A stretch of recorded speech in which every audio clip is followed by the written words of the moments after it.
আপনি কখন একজন রেডিওলজি এবং ইমেজিং স্পেশালিস্টের কাছে যাবেন? সরাসরি যেতে পারবেন নাকি আপনার ডাক্তার আপনাকে পাঠাবেন? অনেকে আমাকে একটি প্রশ্ন করেন, ডাক্তার আমি কি সরাসরি একজন রেডিওলজি এবং ইমেজিং স্পেশালিস্টের কাছে যেতে পারি? আবার কেউ বলেন এমআরআই, সিটি স্ক্যান বা আল্ট্রাসাউন্ড তো মেশিন করে, তাহলে রেডিওলজিস্টের ভূমিকাটাই বা কি? আসলে এই বিষয়টি নিয়ে মানুষের মধ্যে অনেক ভুল ধারণা রয়েছে। আজকের ভিডিওতে আমি খুব সহজ ভাষায় আপনাদেরকে জানাবো একজন রেডিওলজি এবং ইমেজিং স্পেশালিস্ট আসলে কি করেন, কখন সরাসরি তার কাছে যাওয়া যায় আর কখন অবশ্যই অন্য একজন চিকিৎসকের রেফারেলটা প্রয়োজন হয়। আর ভিডিওর একেবারে শেষে আমি এমন একটি গুরুত্বপূর্ণ বিষয় নিয়ে কথা বলবো যেটি জানলে আপনি অপ্রয়োজনীয় পরীক্ষা করা থেকে নিজেকে বাঁচাতে পারেন। তাই ভিডিওটি না টেনে একদম শেষ পর্যন্ত অবশ্যই দেখার চেষ্টা করবেন।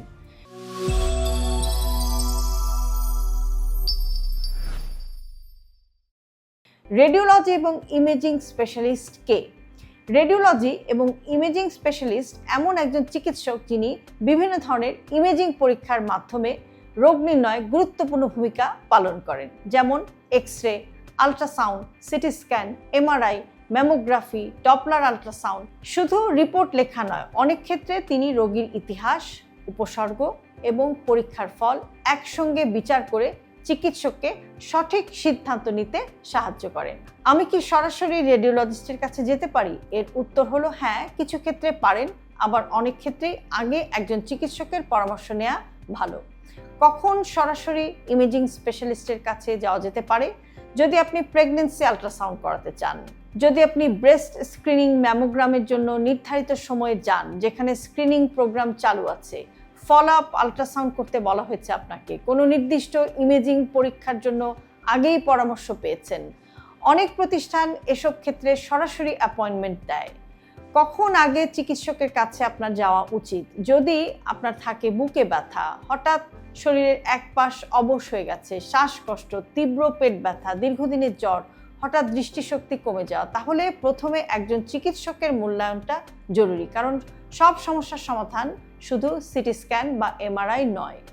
কোন পরীক্ষা দরকার, আদৌ দরকার কিনা, সেটি রোগীর উপসর্গ দেখে সিদ্ধান্ত নিতে হয় এবং আপনার চিকিৎসক এই সিদ্ধান্তটা নেবেন। এবং তিনি যদি মনে করেন যে আপনার এক্স-রে দরকার, অথবা আপনার আল্ট্রাসাউন্ডের দরকার, অথবা আপনার সিটি বা এমআরআই জাতীয় একটি পরীক্ষা দরকার, তাহলে তখন তিনি সেই পরীক্ষাটি আপনাকে অ্যাডভাইস করবেন এবং তখন আপনার রেডিওলজিস্টের সাথে একটা যোগাযোগের সূত্র তৈরি হবে।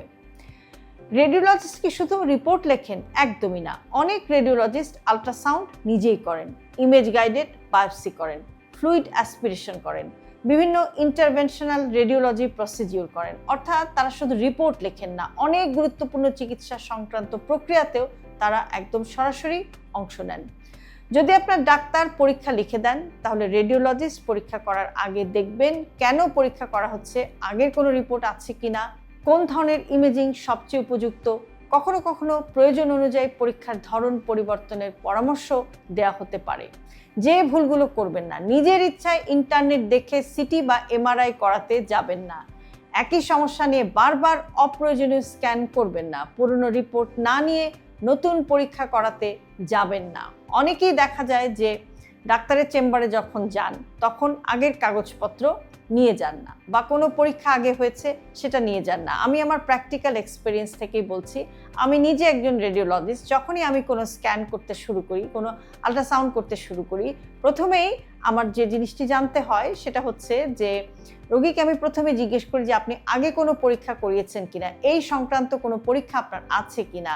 মনে রাখবেন যে আমরা অনেক সময় একটা ধারণায় ভুগে থাকি যে আমরা আগের টেস্টগুলো নিয়ে যাই না, সরাসরি একজন পেশেন্ট ডাক্তারের কাছে চলে যান বা একজন রেডিওলজিস্টের কাছে কিংবা একজন সোনোলজিস্টের কাছে চলে যান এবং আশা করেন যে তিনি প্রথমবার এটা একটি রোগ বা একটি সমস্যা আপনার শরীরে শনাক্ত করবেন। কিন্তু এমনও হতে পারে যে আগেই অন্য একজন ডাক্তার আপনার শরীরে একটি সমস্যা পেয়েছেন, সেটা কি অবস্থায় আছে সেটার ফলো আপটা জানা আপনার পরবর্তী চিকিৎসকের জন্য একটি প্রয়োজনীয় তথ্য হতে পারে। কাজেই নিজের ভালো ডায়াগনোসিসের জন্য বা সঠিক ডায়াগনোসিসের জন্য বা সঠিক ট্রিটমেন্টের জন্য অবশ্যই আপনি যখনই যে ডক্টরের চেম্বারে যান বা যে ডক্টরের শরণাপন্ন হন, আপনার কাছে যত কাগজপত্র আছে বা আপনার প্রিভিয়াস যত রিপোর্ট আছে সবগুলো আপনি সাথে নিয়ে যাওয়ার চেষ্টা করবেন। এবং একটা জিনিস এখন থেকে প্র্যাকটিস করবেন যে আপনি যখনই কোনো টেস্ট করবেন বা যখনই কোনো পরীক্ষা করবেন তার কাগজপত্রগুলো সঠিকভাবে ডকুমেন্ট করার বা সঠিকভাবে সেগুলোকে ফাইল করে রাখার চেষ্টা আপনি করবেন, যেটা অদূর ভবিষ্যতে আপনাকে যে ডক্টর দেখবেন বা